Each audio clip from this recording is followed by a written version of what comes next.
Ahojte! Často sa nás pýtate, s ktorou spoločenskou hrou začať a kedy.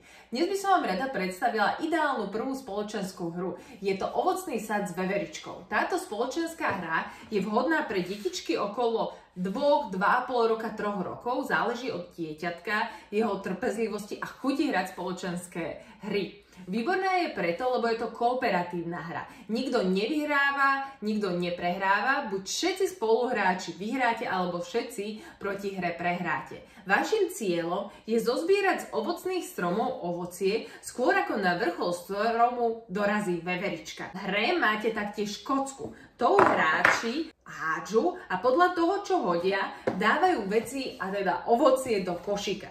Kocke je aj veverička a keď sa hodí veverička, tak veverička postúpi o poličko hore, alebo je tam aj takáto škatulka a vtedy si hráč môže vybrať hoci ktoré ovocie a vložiť ho do škatulky. Ak vy skôr spolu pozbierate ovocie zo stromov, ako veverička dojde na vrchol stromu, vyhrali ste. Ak vás predbehne, prehrali ste a môžete skúsiť hrať znova. Spoločenské hry ako také majú veľmi veľa benefitov pre deti. Učia sa trpezlivosti, lebo musia počkať, kým na nich dôjde rad.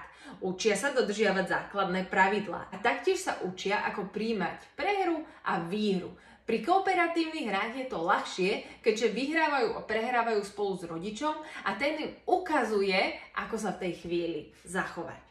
Verím, že spoločenská hra Ovocný sad s veveričkou bude mať u vás úspech a užijete si s ňou hromadu zábavy a otvorí vám dvere do krásneho sveta spoločenských hier.